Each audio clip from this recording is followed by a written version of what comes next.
feminist perspectives, a lot of perspectives and writings and books that started, after the 1960s, and continuing to this day.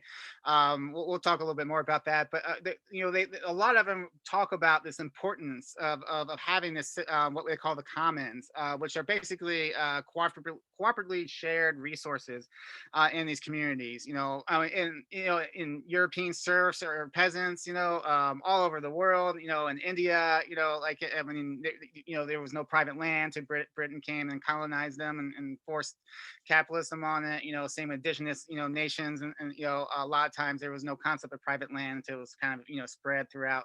Starting from this European capitalistic system. But I saw a lot of similarities between the commons that they have, and what we're trying to do with a lot of programs and initiatives about trying to create these shared spaces. So what I'm going to do today, I'm going to this is kind of a new presentation, so we'll see how it goes. But I want to do a really quick, just history lesson on the rise of capitalism through post-colonial feminist perspectives. I'm going to try to keep it like very simplified. I do longer courses if you want to dive deeper into it, but I'm just going to do a real quick one, mainly just to talk about the importance of commons, and how it was taken from us during this time period.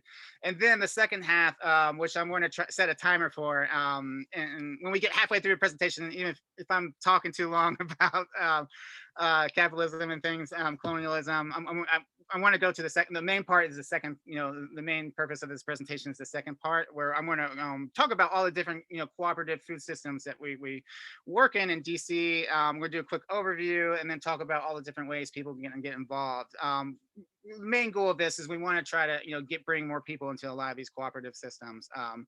So yeah, I'm gonna go ahead and get started. So like I said, we're breaking this down into two different, sections. The first one's going to be a bit of a history lesson.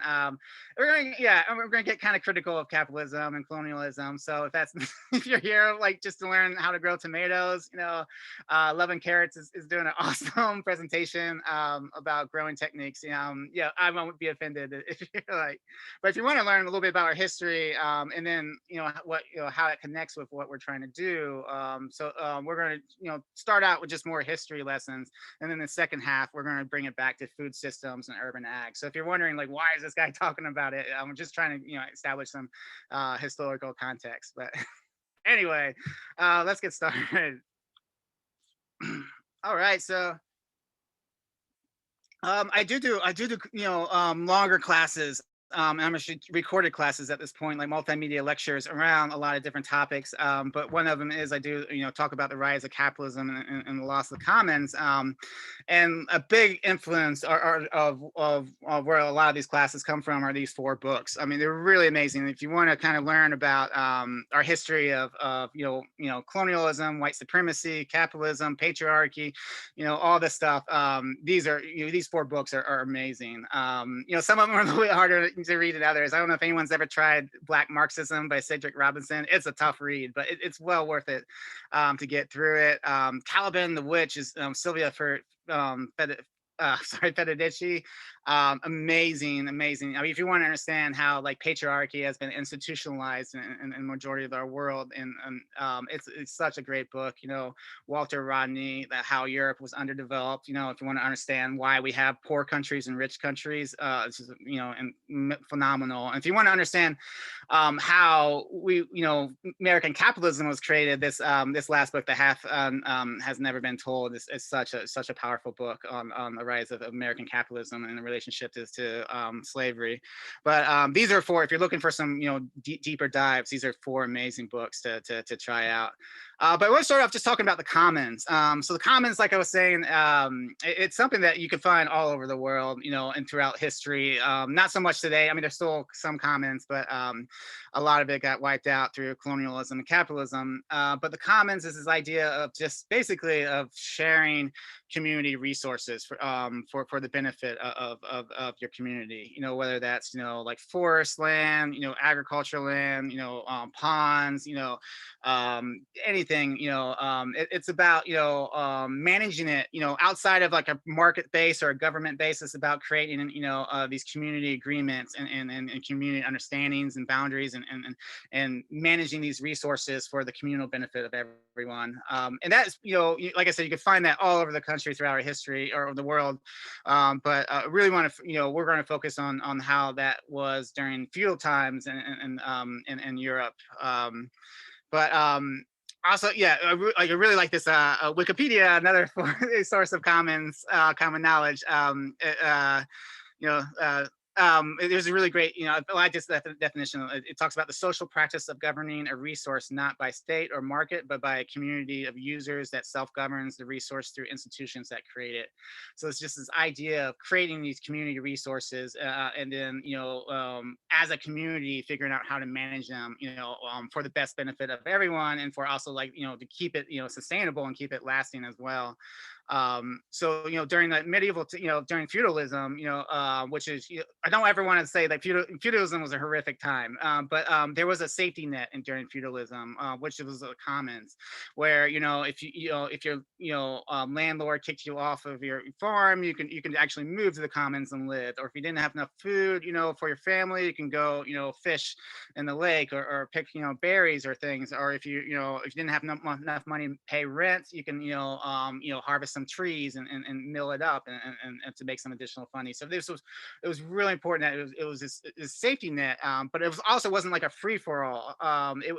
These communities realized that they had to communally, organize and around, and had to, use these in the best that, they could for the benefit of everyone. And there's actually there's this myth called the tragedy of the commons, which is this completely terrible myth. The guy who made it up, didn't do any research.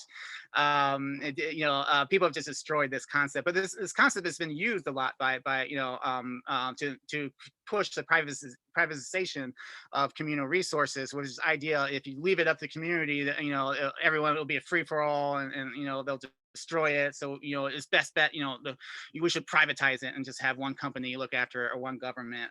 Which, if you really want to understand how that is not the case, there's a really great video, Mexi, on YouTube.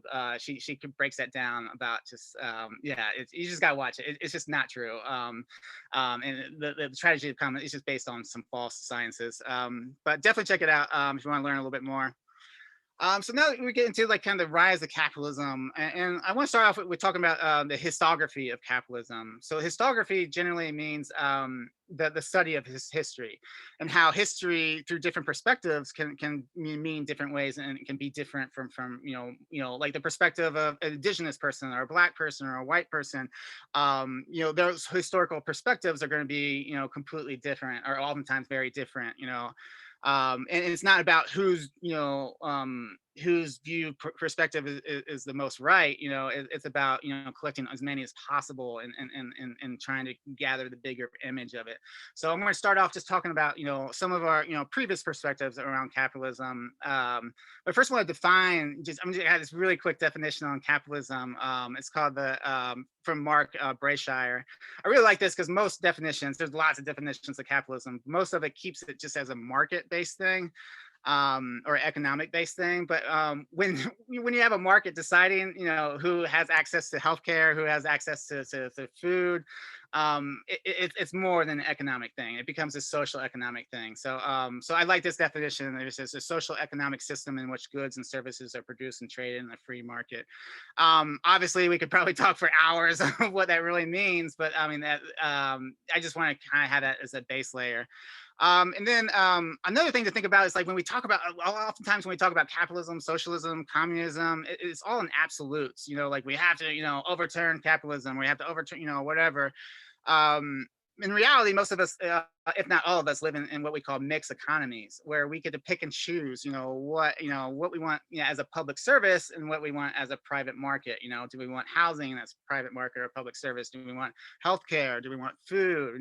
Access, things like that. So really, it's not about whole system changes. Oftentimes it's about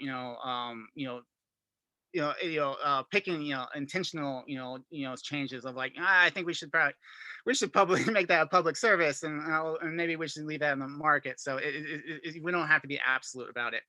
But typically the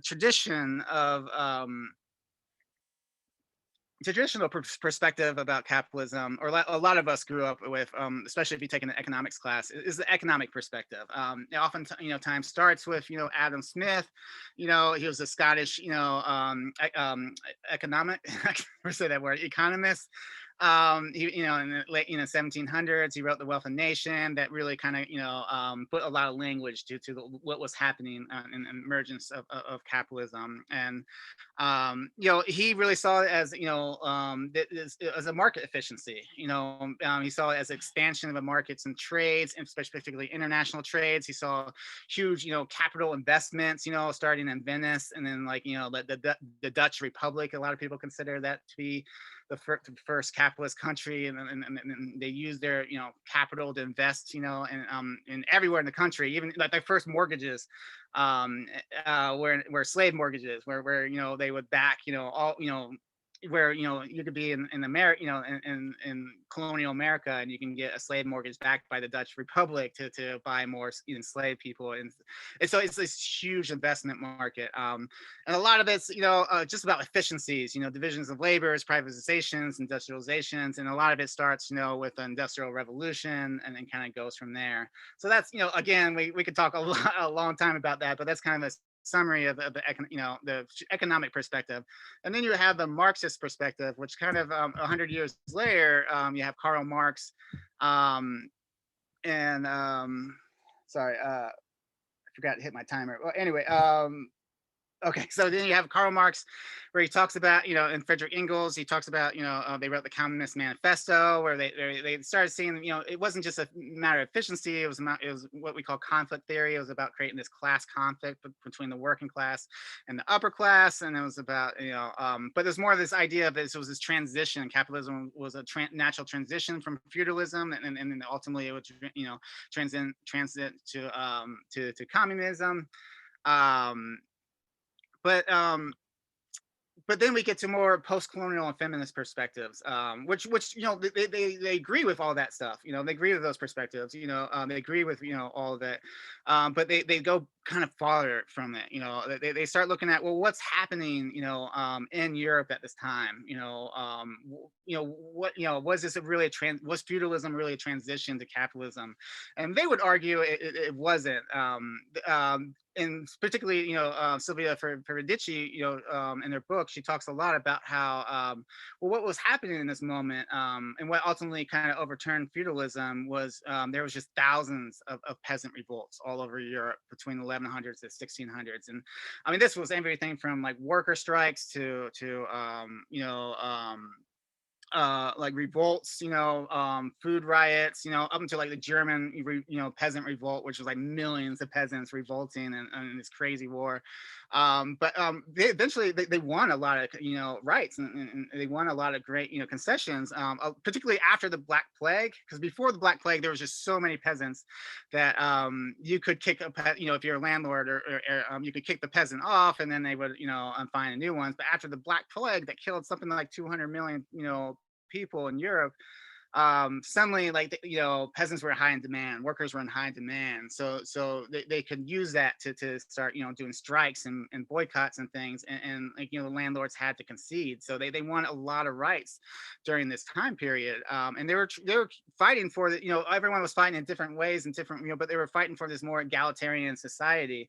And what Sylvia Federici, talks about is, as capitalism was actually the counter revolution to that. It was actually basically the peasants, or it was the aristocracy, along with this new upper class, merchant class, and the church, where it was a series of policies that they enacted to basically gain control back from of the peasants, from, the similar to how they, in feudalism, where they were able to exploit them, and ultimately, like, a lot of these strategies was around basically creating a situation that they couldn't survive on their own, like kind of, taking away their means of production, taking away destroying the commons, taking way, devaluate, forcing, basically to the point where they couldn't survive on their own, and they had to sell their labor to actually survive. And the only people buying were like really awful factories and mines and things like that, where no one wanted to work. I mean, they couldn't force people to work there. Or they couldn't, get people to work there. So they had to create situations that people were forced to move to the cities and work in these factories and these horrific, situations. And a lot of times, Sylvia Ferdinand talks a lot about how, they, it wasn't just a class thing. They use race and they use gender as a way to kind of also divide people and to devalue, workers. And like she talks a lot about how, there was patriarchy way before capitalism, but what capitalism did was institutionalize patriarchy to the point where women's laborers were either shut out of most industries or were paid way less than men. All the what we call reproductive labor, all the things that we do to make society work, like from raising kids to domestic work to taking care of sick people, was all of a sudden pushed completely on the women as invisible labor because it didn't create a valued product. And that's to the point where you can go, and that was spread all over the world, where you can go to any capitalist country right now, and I guarantee, men are making more, than women, and I guarantee there are, billions of dollars of unpaid labor that women are doing with invisible labor. So that's something that, that really started with this rise of capitalism as a way to really kind of devalue and impoverish, these workers to the point that they had to force themselves to go these horrific situations. And there was a lot of other things too, but running, yeah, I already see I'm running out of little times, but a lot of this was, they criminalized poverty. They had all these, laws where you couldn't, you couldn't be poor, you couldn't live in the commons, you couldn't, vagrancy laws. Like we know vagrancy laws because a lot of them, after the Civil War, as the South passed a lot of like black codes and Jim Crow, and they passed vagrancy laws that basically allowed them to arrest black people and then enslave them in the convict leasing. The first vagrancy laws came from this time period, and that's where, because people that refuse to work in these factories and in these situations and refuse to be exploited were arrested and sent to workhouses and actually thrown and enslaved into these factories. Violent repressions as well. We talk about the Great Witch Hunt. Like we do a terrible job talking about the witch hunt. The witch hunt, we'll kind of say, oh, it was like these crazy, Puritans, out in the boonies who just were scared and burned. That's not the case. I mean, this was probably, in my opinion, the largest mass campaign of terrorism. It was basically hundreds of thousands of women were brutalized and tortured and burned at the stake in the most horrific ways as a form of terror, mainly because a lot of the leaders of these revolts were women. A lot, especially with the food riots and like them, it was women leading the charge. So what we see is this didn't happen in the Dark Ages. Hundreds of thousands of women were killed during the rise of capitalism. They would put down a revolt, and then the church and the state would pass these laws condemning witches to death, and then they would go in and tell everyone how to look for witches, and then they just watch the madness. So this was either the state and the church were very intentionally doing this to basically destroy the resistance to capitalism. And ultimately, like I said, they're creating this idea that where people had to go to the cities. I'm going to read this last quote from Sylvia Ferdinand. She writes, "The transition from feudalism to capitalism was not an evolutionary process and certainly not a move to a higher type of society. I call capitalism a counter-revolution. Capitalism was born out of a set of strategies that feudal lords and merchants and the church put in practice in order to regain the command of labor and the command over the exploitation of the whole population of artisans and peasants who by the 15th century were refusing and organizing against their power." And that what leads us to what, what I'm trying to get to is the destruction of commons. And they saw the commons, as one of the, like they couldn't have capitalism. They couldn't force these people to go and work in these horrific situations and be exploited while the commons existed. So basically, in order to have capitalism, we had to destroy the commons. And that, was a variety of different ways, from seizing land, raising rents to the point that peasants couldn't afford it. And then they would get thrown off of the land. increased taxations. But the biggest one was definitely enclosures. There was a whole enclosure movement in the 17 and 1800s where they basically they would privatize the communal land and then fence it off and pass laws. People would be able to get death if they like hunted on this common ground. Like, I mean, this is a perfect example. I used to love these pictures of like the English countryside with all the stone walls. But unfortunately, that used to be common land, and then the upper class and landlords would buy it, privatize it, and then build these walls. And there was actually whole movements about tearing down these enclosures. And some of, like, between 1760 to 1810, 5 million acres of common fields were enclosed in the UK alone. But this was happening all over Europe. More than 2,000 rural villages were destroyed because of the enclosure of common land. So I want to read is this quote down here. I just got to move all these Zoom things, but should probably take a drink of water first. Yeah. But again, Silvia Federici writes, in the 16th century, enclosure was a technical term indicating a set of strategies English lords and rich farmers used to eliminate communal land property and expand holdings. It mostly referred to the abolition of the open field system, an arrangement by which villagers own non-contiguous strips of land in a non-hedged field. Enclosing also included the fencing off of the commons and pulling down of the shacks of poor cottagers who had no land but could survive because they had access to customary rights. Large tracts of land were also enclosed to create deer parks, while entire villages were cast down to be laid to pasture. Though the enclosures continued into the 18th century, even before the Reformation, more than 2,000 rural villages were destroyed in this way.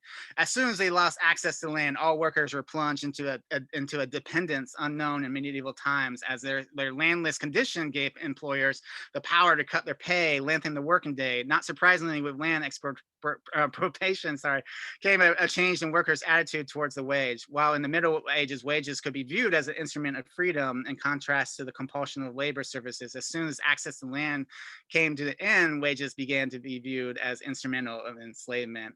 And that's what, it talks about how at first, like, these peasants saw wages as a way to get out of their enslavement of feudal lords. But I mean, just as today, if you're making a livable wage, wages and capitalism can be like a source of liberty and freedom. But if you're like the majority of the world that's not making a livable wage, I mean, that's your cage. I mean, that's your change. So it's definitely a perspective of, a lot of people's opinions about capitalism depends on where they are and the ranking of it. And then it's important to understand that just didn't happen in Europe. Colonialism is a lot of things, but one of the things I think is the most important is colonialism took that institutional model, and shipped it all over the world, literally to like every country but 5 in the world, and those 5 countries were indirectly influenced. Like, there's a reason, like when we go back to the George Floyd protests, that was happening all over the country. It was also happening all over the world. Like, I remember reading about Black Lives Matter marches in Australia, and I'm sure, like, in Australia, those people, they cared about George Floyd, but they weren't in the streets because of George Floyd. They're in the streets because they were fighting the same anti-Black and anti-Indigenous institutions that colonialism and capitalism set up all over the world. And I remember, like, growing up thinking that like there was rich countries and poor countries, and those poor countries, they must have just done something wrong, or maybe they didn't advance quick enough, or whatever. But when you really dive into colonialism, it makes sense why there's rich countries and poor countries. There's countries that got rich from colonizing, and there's countries that got poor from being colonized. And you can see that, like, this map, all the green countries are the countries that were colonized by Europe. And outside the ones that eventually became like a section of Europe, like America and Canada, like all the world's poverty is in these countries where the most severe poverty is in the countries that have been colonized. So it's a direct relation. So it's important to understand that connection. All right. So actually, I have 5 more minutes left of my halfway mark. So I was wondering if I was going to play this video or not. But I wanted to say, so that was like a really quick, history lesson. If you want to learn more, like I said, I do longer recorded classes with, it's not just me talking, it's lots of videos and stuff. You should check it out. I do it on this website called People School of DC. As well. You can check that out. But I want to end this first section, at least, I want to end it on this video that it was shot in 2019. It was a Dr. King memorial event, talking about capitalism. And this is Ta-Nehisi Coates, interviewing AOC, Alexandria Ocasio-Cortez. So I'm just going to play this. It's only like a 3-minute video, but just to kind of give it, I think she does a great job kind of, attaching this reality that, capitalism and all these economic systems and that we lived in is temporary, and where we're at right now, it might be, yeah. But yeah, anyway, I'm just going to play this video. I just want to drill down that a little bit more. Why specifically does, I'm Joe Billionaire. I made widgets. I sold those widgets. I made billions of dollars, selling those widgets, making those widgets. Therefore, those billions of dollars are mine. Why am I the enemy of healthcare? Well, you didn't make those widgets, did you? Because you employ thousands of people and paid them less than a living wage to make those widgets for you. You didn't make those widgets.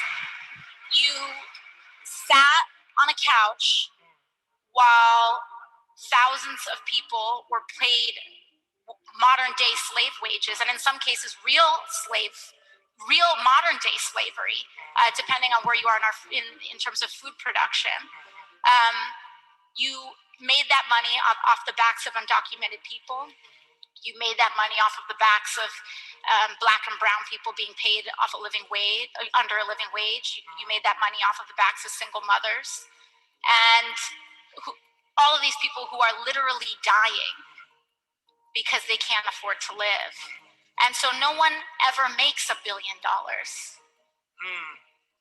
You take $1 billion.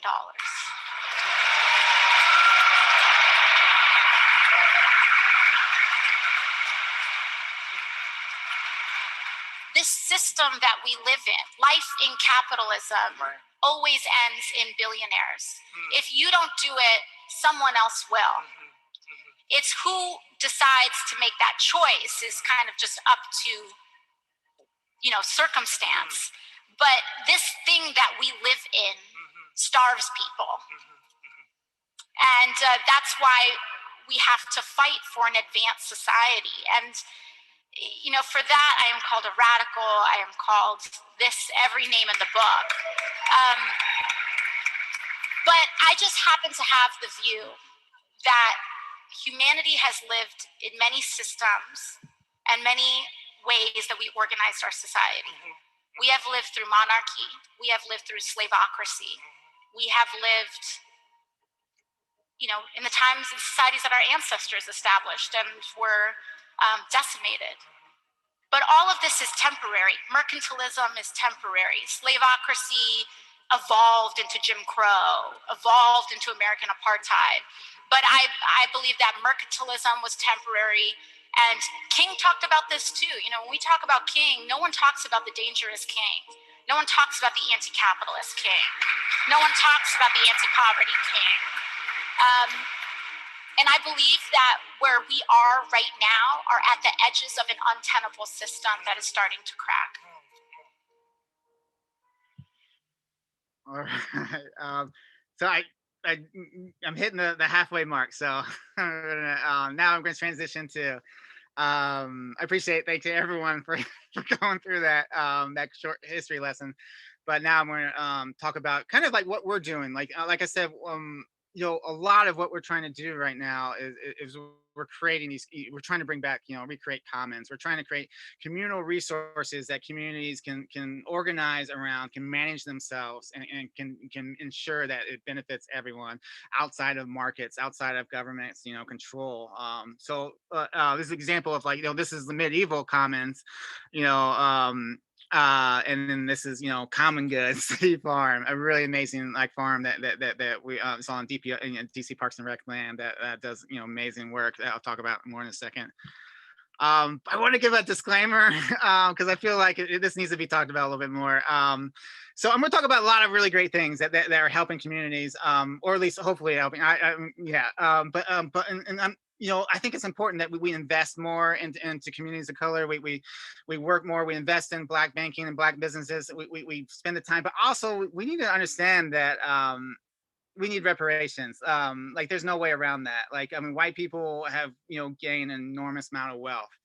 from non-white people through very horrific, systems and strategies, and we need to give it back. I mean, there's and like so, but there's a couple different reasons why like we could do it like right now. There's the HR 40 bill, which is it's just a commission to a congressional commission to study what reparations would look like and how we can actually do that, because there's a lot of different ways it can look like.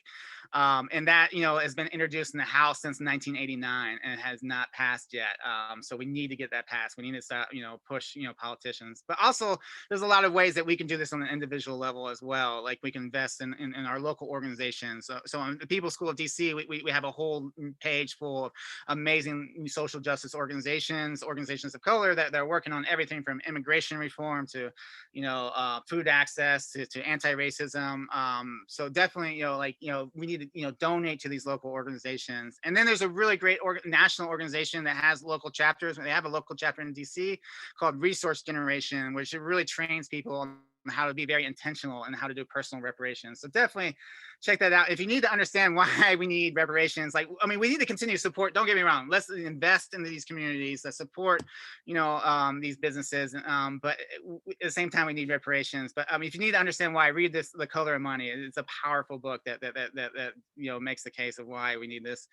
But anyway, okay, so I just had to get that disclaimer. But now I want to talk about like a lot of the work that we're doing in this urban ag and food justice movement and around creating cooperative resources and cooperative systems. And ultimately, what we're trying to do is we're trying to create, cooperative local food systems where it's not just about producing food, but it's also about creating community kitchens and markets where people can actually add value to these things and actually create sell and make a living off of these things. It's about creating resource reclamation where we're actually recovering a lot of this waste and recycling it and keeping our systems going. It's about education. So it's about creating this whole food local system. So that's where I've divided the things I'm going to talk about into these 4 categories. So first thing I'm going to talk about is community training. And like I said, the whole point of this is I want to not only talk about what we're doing, but also offer different ways that people can get involved and learn more about. So every slide will have different resources and ways to kind of learn more. But a big thing that we do is we do a lot of free classes. Gardening's hard, food justice is complicated, foraging's difficult. So we do a lot of classes, and we were actually most of them they're usually in-person classes, but then COVID hit, we were right in the middle of one of these courses. So we immediately, bought a Zoom account like everyone else and threw everything up online. And we actually end up, create over the next 3 months, we created over 60 webinars, from a lot of great volunteer teachers because our budgets were frozen as well. But and you can watch each one of these classes is a 1 to 2 hour class that if you go, that's on the Doug Network website, which I'll talk more about in a second. But you can, you can check out all these different classes. We're actually doing a live webinar class right now. If you want to join, we do an urban garden course that teaches people how to maintain gardens, build gardens, and also food justice and different things like that. Or if you want to learn, how to forage mushrooms, how to beekeep, how all these different things. So the link is down there. And one thing, feel free to like screenshot it, if you want, but also I'm going to share this presentation as well. So if you, you'll be able to pull all this information out if you need to. But normally we do in-person classes, and we're pushing our way back to that. But these are a list of different courses that we do. Not only we do, but a lot of our partners do. We have a lot of amazing partners I'm going to talk more about. Like Dreaming Out Loud has a farm with us, the Kelly Miller Farm, and they're amazing, the work they're doing. Like this is an example. They do a business entrepreneurship program that kind of train people on how to start food businesses, to kind of help build that food sovereignty model. So they do a lot of great stuff. I have a coworker that hosts Black Growers Month panel discussion. That's actually this Thursday. If you want to check it out, that's a really great way to kind of hear about all this amazing stuff happening. But everything from carpentry to growing to food justice to urban agriculture. We do a lot of youth programming and things like that. So you can find out what our current classes are at dpr.events, or if you follow our Facebook.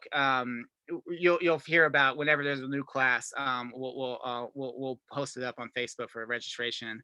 But the main way that we actually get our word out about a lot of our programs is from another what we a cooperative, volunteer cooperative called the Doug Network, which is something that a bunch of us created a while ago, when this realization of like all the amazing things happening in DC and how like no one knows that any of this is happening, so we created this website with like over 500 different organizations and thousands of resources around local orgs around like food justice, food security, urban ag, things like that. So you could, if you need to find a place to garden, a place to volunteer, where to buy compost, check the website out. But we also do a newsletter. We've actually partnered with Root in DC on the email list, and we got a pretty large email list right now.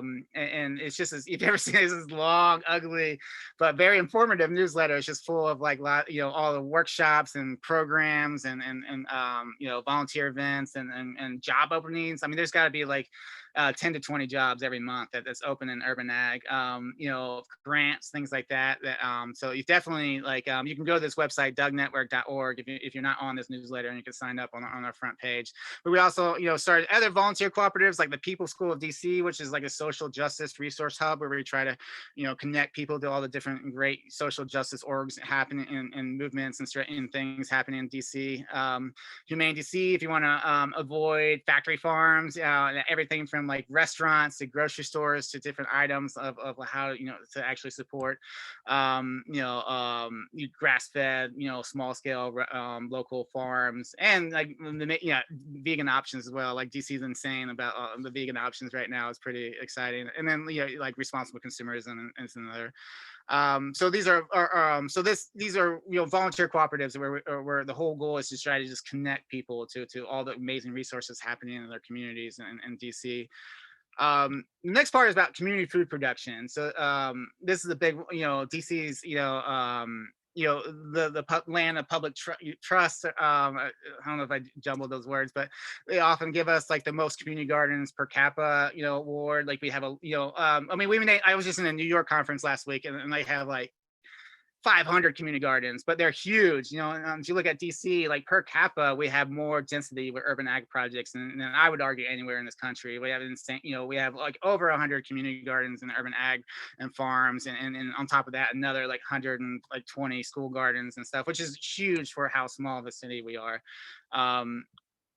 But so we have a couple programs around growing your own food. We have community gardens where, basically community organizes. We give them, garden agreements, bylaws, and they organize themselves and organize their own. Everyone gets their own personal plots. Sometimes they have public plots. This is one of my favorites. Is a Langdon Community Garden in Langdon Park.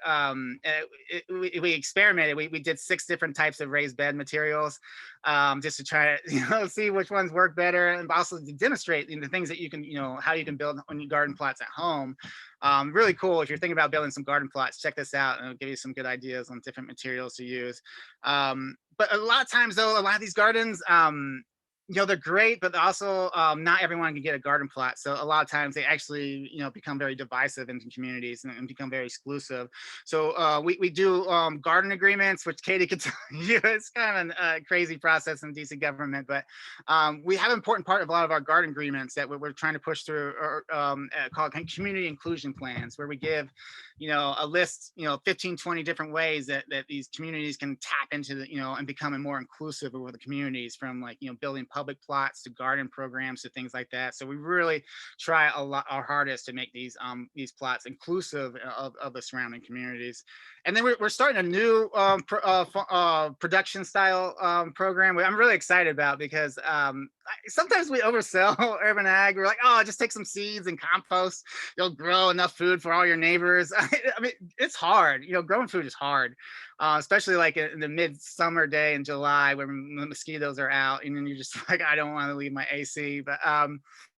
But so we're starting this new program. We did it last year at Edgewood. We built a rooftop farm there in the Edgewood community, and we're actually expanding to Letter Gardens in Ward 7 this year, where we call them communal farms. Where basically, DPR staff and then a couple trained volunteers, we manage the farm. We make sure it's very productive, and then anyone in the community at any during open hours can come and they can harvest themselves. They can come and volunteer. They can learn, get some hands-on experience.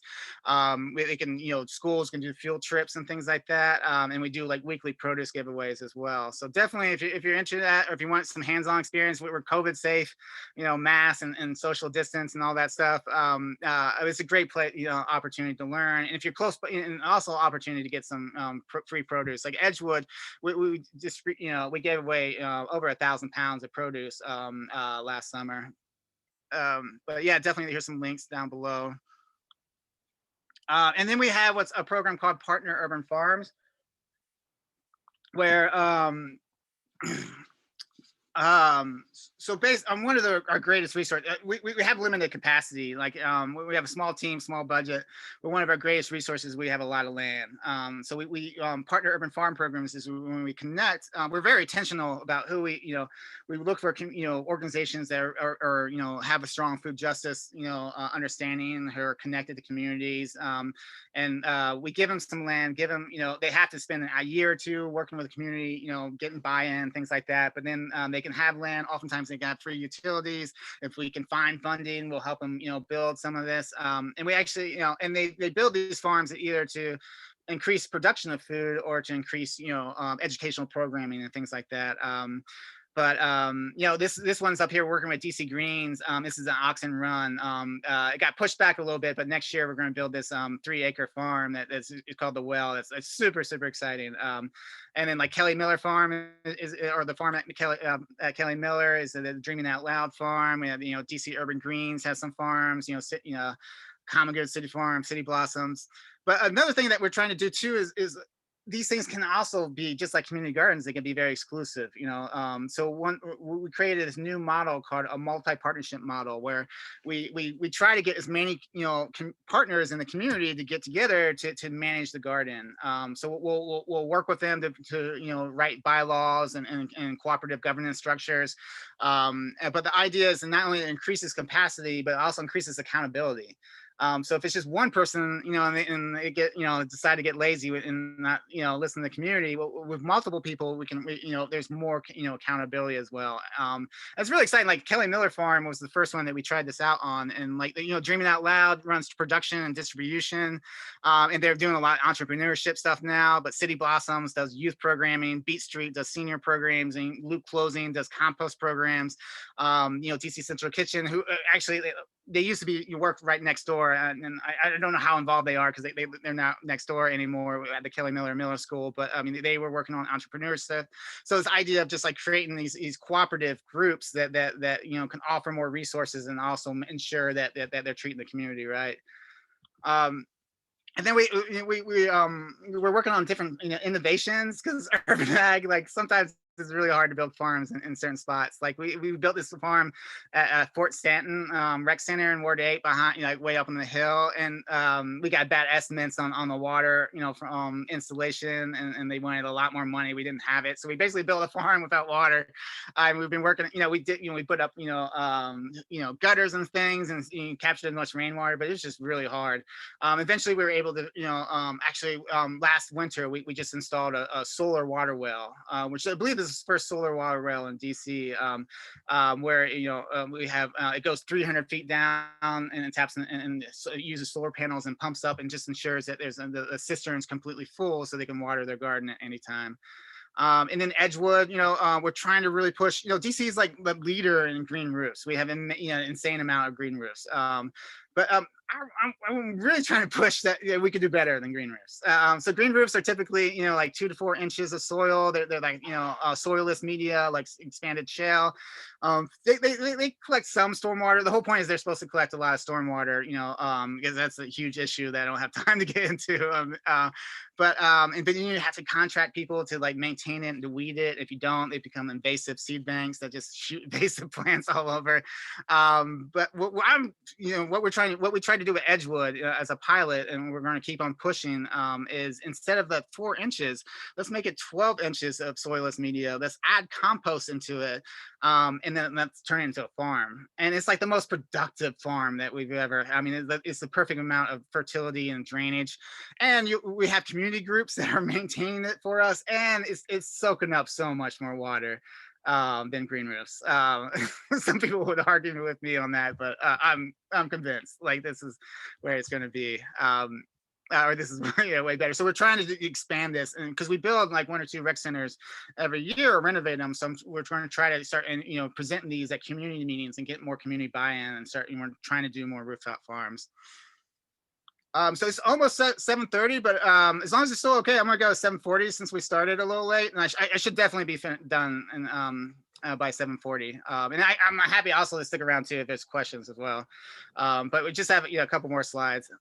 So so a lot of our gardens are in such high demand that some of them like there's like 5-year waiting lists to get a garden plot, and so we actually partnered with OSSE, the Office of State Superintendent of Education, Sam Muellery, which I'm sure a lot of you know. He like manages all the school gardens, and among many other things. And so we partnered with this program, and we launched this a couple years ago called Shared Roots, where essentially there's all these we have over 100 some school gardens, and during the summer they're not used, oftentimes, because there's no school in session, and then in August, the teacher comes back and has to start a garden, which, it's really hard to start a garden in August.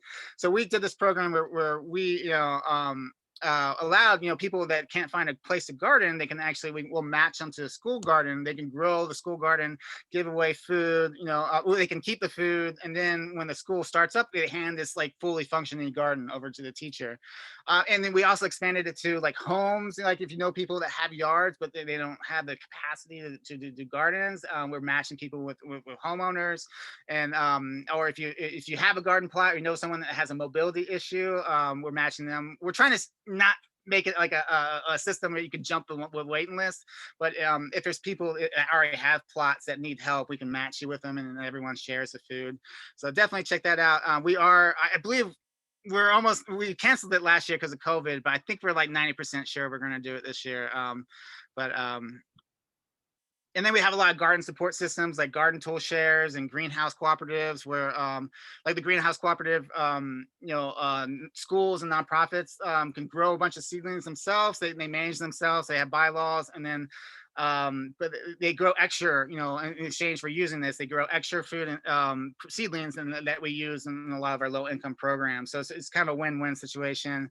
And a garden tool share, that I'm actually looking for, I want to turn that into a cooperative. Right now, we're managing the TPR staff, but it's such a limited window that we can offer tools. So if you're interested in actually managing a cooperative garden tool share, definitely reach out to me. And then we have a lot of environmental programs like beekeeping. Is a big one. We're about to really expand it up in Edgewood. We're hoping to, we work with DC Beekeeper Alliance. It's an amazing organization. Tony Burnham, who does amazing work. She's the reason why there's so many bees in DC and why we have laws, protecting them. But her organization oversees all of our beekeepers. So, and we ensure that, if you want to be a beekeeper, she ensures that everyone's trained and they have mentors and things like that. And then we have it. I'm trying to launch this. I tried to launch it, this program right when COVID hit. So, but I'm going to try again to launch this. And we have so many rain gardens and pollinator gardens and bioretention gardens. And unfortunately, we don't, DC government doesn't have like a system that to maintain it. Like we don't have trained people to maintain these things, even though we're required to build them. So a lot of times they go derelict. They become invasive seed banks. So we're trying to, work with UDC's naturalist program and other, organizations like that to try to get communities and our community members to actually adopt these native gardens, because they're super important to our ecosystem and actually will help you kind of maintain these. So reach out if you're interested in that. And then I want to talk about community processing and marketing. So the last section was about how to grow food. Now, what are we going to do with this food? I'm really excited about this. We just had our last official community meeting, and not so we're building a new rec center in Congress Heights, I think it was supposed to be like it was supposed to be done at the end of this year, but it got pushed back with COVID. But we've been presenting these ideas at the community meetings of having commercial kitchens that we can turn into community kitchens, and like for incubator business spaces, where we can actually host a lot of food businesses, particularly businesses that dreaming out loud train, but also open to whoever, because a lot of times, I mean, like the hardest part about doing a business is finding a kitchen space, and it's either hard to find or very expensive, and these would be free because we want these to be common goods, so people can come and start and learn how to start businesses in these kitchens. And then also, there's a retail space that we're going to turn into a community cooperative food market.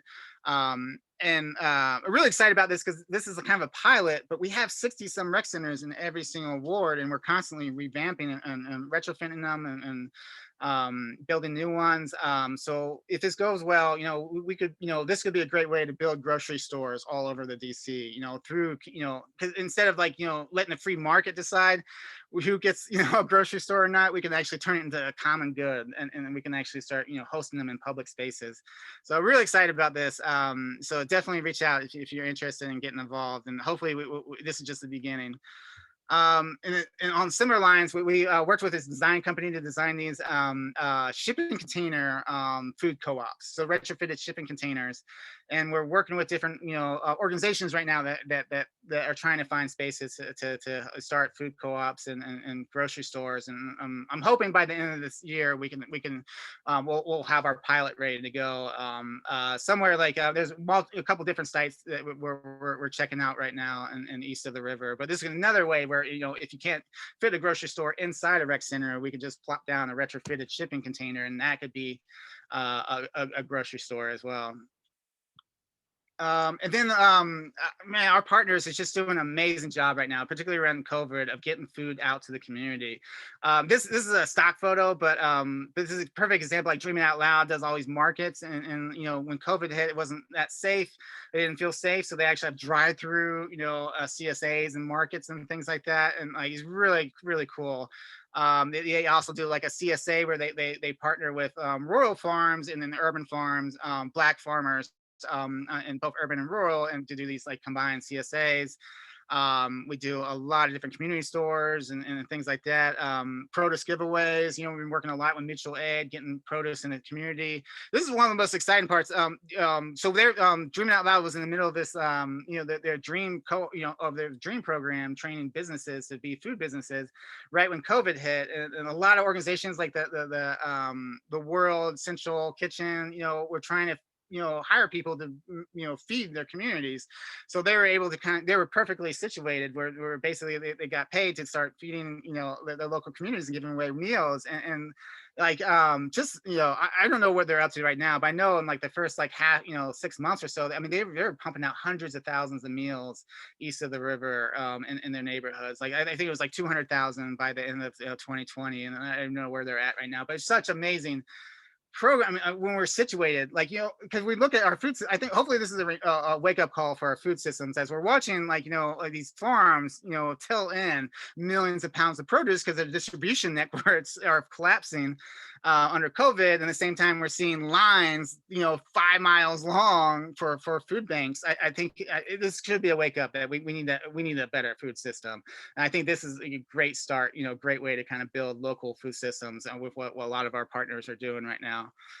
And then the last section I want to talk about is community resource reclamation. It's like actually capturing all the waste that we're making, because we make a lot of waste in our food system. And one of the ways to capture that is composting. So but composting is a bit different in rural composting and urban composting. We've actually been working for about the last decade to build up these new, best practices. I mean, DC, there's more rats than people in DC, and like the average person in DC cares more about reducing rats than reducing organic waste going to the dump.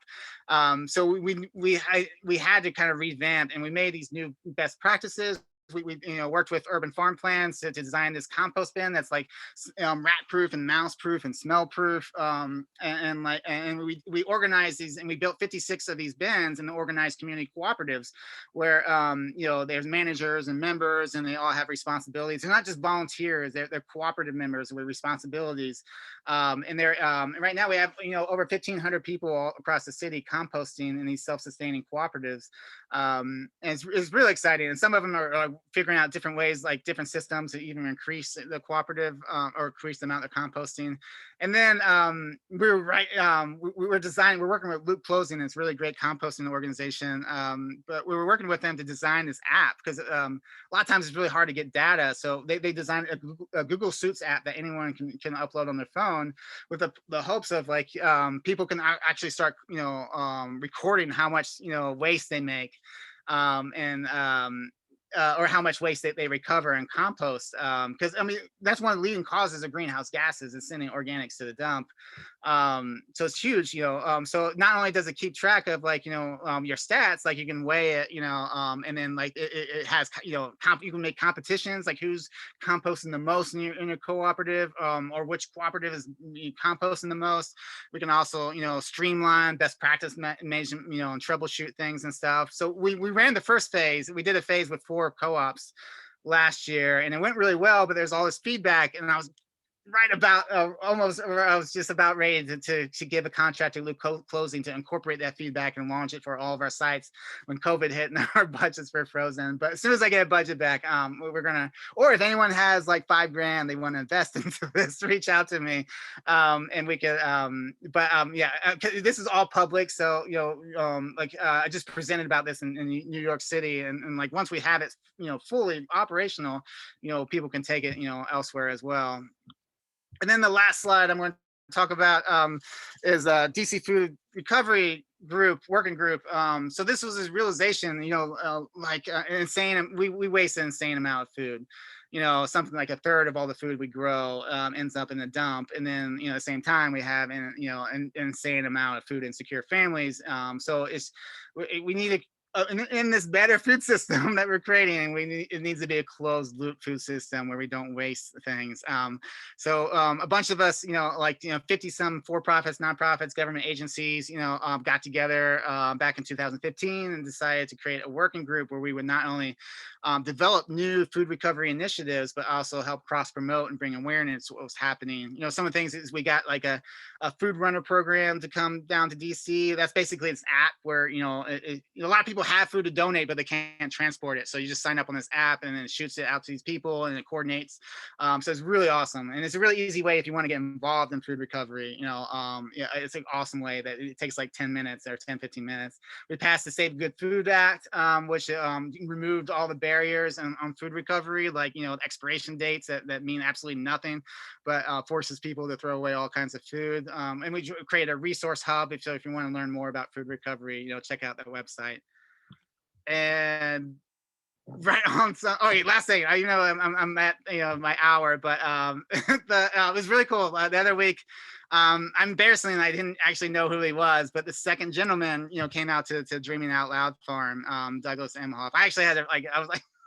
I had no idea. I had to Google what it was, but it's really cool. I'm really excited that we have a second gentleman, but I'm hoping this is a sign that the federal government is going to get more involved. Like USDA just opened up a urban ag office. There's a lot more, there's a lot of bills about, reforming our food systems, closing down a lot of industrial ag, so I'm hoping this is an opportunity that we can start working more closely with the federal government. But anyway, these are all my contact info. We are at an hour, but I'm happy to kind of stick around if people have questions. But that's it. Got a couple of questions in the chat. If folks want to hang around, I can go over a couple of them. And of course, if folks need to get going, you're certainly welcome to do that. I did make a note. If you would like to have the slide deck emailed to you, please drop your email in the chat, and I will get that list to Josh so he can send it out to you. So let me just cruise through here. The first question that we got, and Josh, you kind of got just towards the end of the presentation, is one of our participants here has been waiting for a garden plot in Ward 4 for over 3 years. Uh-huh. And this is, you and I have talked about this a lot. What is your advice there? I know I have some ideas, primarily around advocacy, which I think is going to be a reoccurring theme here, but. I mean, that's a lot. Like, so Katie and I partner on like the agreements. We try to create these agreements to open up as many plots as possible with different policies. We're trying to build new gardens. We don't get really capital funding anymore, but I'm trying to attach new gardens to new rec centers or working with partners that can raise money to build new gardens. Because I mean, our capacity is nowhere close to the demand. But really, like the Shared Roots program is a really great program. Definitely reach out to that. We can match you with a local school or like or even like a homeowner that has a yard, and you can grow your food in the summer, and then hopefully eventually you'll get a plot at some point. Yeah, it's tough. I mean, yeah, like I said, like especially some of the more high demand gardens. I mean, it could be like 5 years, or so until you get a plot. So. But you can also come to our communal garden, our communal farms, Edgewood, or Lederer. You can come, you can harvest all you want, within reason. We have produce giveaways. You can join us and grow the food with us. We'll teach you all kinds of things. So there's a lot. That's one of the reasons why. Like also our partner urban farms all have volunteer programs and they usually send you home with lots of produce as well. So yeah, it's definitely lots of ways to kind of get around that while you're waiting for your own personal plot. Yeah, and I was just going to say that, from a standpoint of an active community, one of the things that we need so much is for you all to advocate on our behalf. So I should clarify. I also work for Parks and Recreation. Josh and I work together. We've known each other for years, even before that. And so your voice is critical here, right? Like Josh and I can say until we're blue in the face that these waiting lists are long and people want garden plots and people want more urban ag. But it's got to come from you all. And I will just let you know that it is what we like to refer to as budget season. So it is an excellent time to reach out to the mayor's office. It is an excellent time to reach out to your council member's office. That's of course for DC, but this goes for anywhere in the world. Make sure that your elected officials know, up from your ANC to your council member to the mayor, that this is important to you and that we need resources to expand the program and to support it and to keep it going. Yeah, and we also have like budget oversight hearings that people can give testimony saying, I want more gardens. You can give that directly. You can send it in writing or actually testify directly to the council as well. Yep. And I would definitely direct you to the Doug Network website, because all of the organizations that have volunteer opportunities are listed there. People always need extra hands, and gardeners by nature, I think, are generous. So like Josh said, there's no way you're not leaving with at least a bag of greens. What about starting a community garden? We got a question about starting a community garden in Peoria County. Of course, it's going to be a different process in every municipality, but Josh, do you have any recommendations or any advice on how to even get that going? Yeah, I mean, we have a class on starting community gardens. I don't know if this is a recorded class, but I can definitely, if you email me, I'll share the PowerPoint. I mean, there's a list of things that you can go through of just like finding the property. Like I know in DC, like, the best thing is just drive around, look for vacant property. And then we have these GIS links, like DC Property Quest, which deals with private property, and DC Atlas Plus, which is a government public version of GIS, land information. And you can, so you can do your own research, and you can figure out who owns the property. If it's a private property, just, oftentimes, and if you don't have these websites, you can go down to the Office of Surveyors. You should have an Office of Surveyors. That's where I go when it's not, I can't find it on the website, and they'll help you track down who owns the jurisdiction of the land. And then if it's private, you just got to call the person, make a compelling argument, make sure, if he says yes or she, get an agreement, specifying how long, but if it, you ultimately, I mean, if it's government property, if it's Parks and Rec, I mean, we're open. Like we want to build more gardens as long as the community wants it. Like we'll ask you to do a lot of outreach, to prove that and to address all the concerns. But if it's other agencies as well, we're, Kate Lee, the new DC Office of Environment and Energy, she's a new urban ag director there, and she's tasked on doing the land leasing initiative where she's trying to find match people, private and for profit, or for profit not profit, and trying to match them with government property that they can farm. So yeah, but definitely reach out. I'm happy to share my PowerPoint that kind of takes you on a step by step. I mean, that's for DC. Did you say? I thought you said that you weren't from DC, but a lot of that stuff will be relevant to any municipality. Indeed, indeed. And there was some curiosity about our garden agreements, and the inclusion aspect of it. It's maybe you can expand a little bit on why we felt that was necessary to address sort of like what we were seeing and felt needed to be paid attention. Yeah. I mean, unfortunately, our garden agreements, like Katie and I work on this, and it's like a perpetual thing that we're always trying to work at and revamp and stuff. But yeah, I mean, a lot, like I said, a lot of gardens, well, one, the plots will fill up really quickly, and then that's it, like 40 people get a garden plot and thousands of other people nothing, and it becomes this tension point, and we've seen and also you get a lot more vandalism that way as well if you're not like trying to connect with the community. A lot of people just see it, especially the communities that have historically have been left out and underinvested. There's like one more thing that's like kind of screwing us over, so it can create this divide, so we want to, we come up with a lot of different, from our own experiences. I came up with a lot of these with building Wangari Gardens by Washington Hospital Center, of like we tried out a lot of different practices, especially with gentrifying communities, because gentrification and sustainability comes at a pretty harsh point, and oftentimes they perpetuate each other, and it makes the situation worse. So we need to understand, like, not only the community and understand the history of the community and what they're dealing with, but also how can we connect with the community? How can you build public plots, that plot holders will maintain, but anyone in the community can come out and harvest from it? How to do like produce giveaways, how to do workshops and events and things, and how to actually like make sure that everyone in the community can use this. And that's really comes down to the commons, because the commons isn't just for a handful, it's for the whole community, how best to use this for the whole community. Yeah, and community gardens themselves have a couple of paradoxes. The first is that they they tend to grow out of previously underutilized land. Some people might use the word blight. That's not always true in DPR's case or in DC's case, but in a lot of big cities, that's the truth. Community gardens grew out of places where buildings had been raised and other empty land was just left, to be sort of neglected. But community gardens have this, they raise property values. They increase the property values in the neighborhoods that they're in.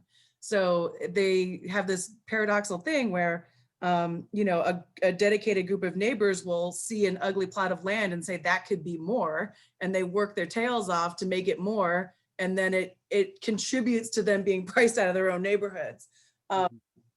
And then the other side of that too is that in community gardens that have been around for a long time, people put their heart and their souls into their plots.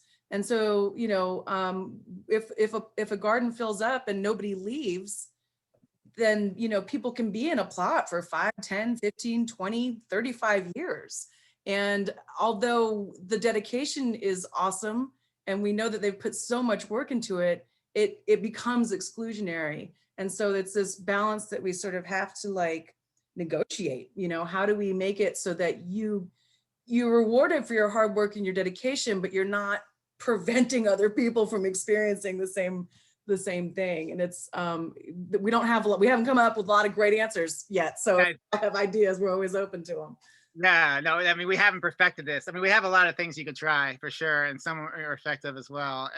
But yeah, I mean, oftentimes we feel like, in these sustainability projects, we're in these little bubbles, then everything's equal and great in these bubbles. And we don't realize we're in these giant systems that have been around for a long time that have been creating a lot of, bad things. So yeah, it's still a work in progress for sure. Indeed, indeed. Let's see here. I mean, I think a lot of the questions are some of kind of overlapping. Oh, I see somebody's posted I was going to ask Josh where the links to your recorded classes are, but I see one of our delightful attendees has already posted the link to the webinar courses on the Doug Network. So are there other places they can find them, or is that the best? That's the best one, yeah. And Okay. yeah, you can find all 60 some webinars there. Fantastic. 60 some. Did y'all hear that? You're going to be here all night. This has been really, really, really great, Josh. You took us on quite a ride through history there, and brought us all the way up to the present and what the future is going to be. It's really exciting. Any other questions before we close it out tonight? I see some people looking for volunteer opportunities. That's another great place Doug is another great place to find that, especially in the newsletter. I'd highly recommend you sign up for the Doug newsletter. It comes out monthly or bi-monthly, Josh? It's twice a month. Yeah. And we have like 11,000 people right now on that, and they and they also, it's a great place to promote. If you have events or things, send that out, and that's a great way to kind of promote your events as well. Yep. And tons of information in the bi-monthly newsletter, and then tons of resources on the website itself. So definitely check that out, bookmark it, make sure you have access to it. And also be sure to sign up for the series that's coming up. You can find the link to that on the DPR Urban Gardeners Facebook page, and also the Rooting DC Facebook page. We posted it a couple days ago. We'll post it again. Josh, can I put your contact info in the chat here? I know it's at the end of the slide, but yeah. Okay. I'm gonna go ahead and do that. Otherwise, anything else? Any last comments? All right. Thank you all so much for coming, and I apologize again for our rough start. We really appreciate you sticking through it with us. Gardeners are the most resilient people in the world and the most capable of pivoting when necessary. So thank you for sticking it out. We really appreciate it. Be sure to join the other Rooting DC webinars, meetings that are coming up tomorrow and on Friday. And then of course, the Maryland Organic Farmers and Food Association winter meeting is all day on Saturday. They've got a really great lineup too there. The Black Growers panel is Thursday night. You can find that on the DPR Gardeners Facebook page as well. That's got an awesome lineup. Not to take away from our own lineup, but it's a competition. So thank you all so much. Have a great night. Well, thank you, everybody. Thanks, Josh. Thanks. Katie, do you want me to stick around? Do you need anything from? No, you're good. I'm just gonna wait till make sure everybody signs off so I can make sure I capture everyone's email addresses. Cool. Thanks, well, Betty. Thanks for keeping it alive. Katie, I copied all the emails from the chat for people. Oh, awesome. Okay, great. Thank you. I've got a list here too, but it can't hurt to make sure we double get them. We can double check with each other's lists. Absolutely. And thank you, Michelle, for being our tech support for the evening. I appreciate it. Yeah, thank you. Moments of panic. We figured it out, guys. Hallelujah. All right. Well, yeah. Good seeing you all. All right. Talk to you soon. Thank you, sir. Bye.